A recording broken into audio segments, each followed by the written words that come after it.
1 water, 2 airs, 3 sunshines? These sound completely wrong because water, air, and sunshine cannot be counted. Today, we explore uncountable nouns.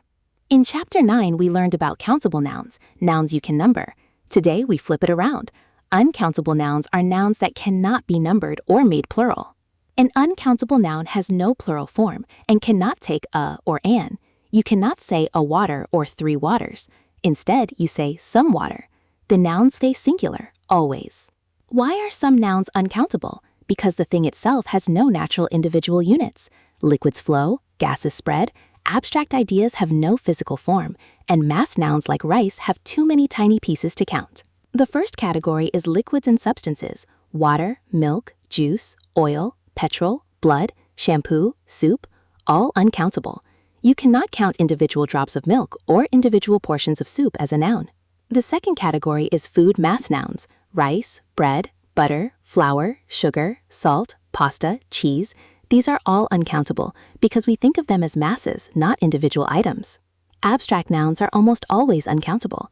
Love, happiness, freedom, knowledge, courage, advice, information, patience. You cannot count these. They exist as concepts, not individual items.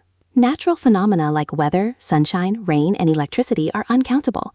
And did you know academic subjects are too?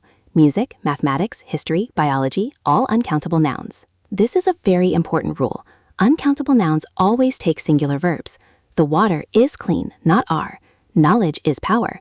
The rice is ready. Always singular, no exceptions. Uncountable nouns use different quantifiers: much, a little, a great deal of, some, any, a lot of. These all go with uncountable nouns. And for questions, always use how much, never how many. Great news! You can make uncountable nouns countable by adding a container or unit before them. A glass of water, a loaf of bread, a piece of advice. You count the container, not the noun itself. Here is a handy reference. For liquids, a glass of, a cup of, a bottle of. For food, a loaf of, a slice of, a bowl of.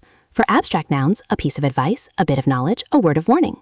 Some nouns switch between countable and uncountable depending on meaning. Chicken as a meat is uncountable, but 2 live chickens, countable. Paper as material, uncountable. 2 newspapers, countable. Context is everything. Game time, countable or uncountable. First noun, furniture. Can you say 1 furniture, 2 furnitures? Think carefully. Uncountable.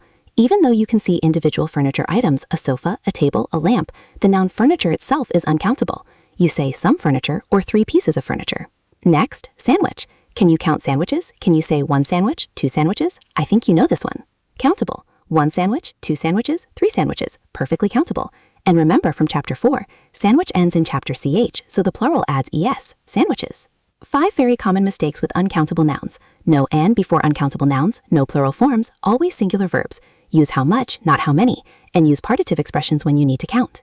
Here's your complete uncountable noun guide. No counting, no plural, no a or an, always singular verb. Use how much, and use partitive expressions when you need to give a quantity. And that's Chapter 10. Uncountable nouns cannot be numbered or made plural, but partitive expressions let you quantity them.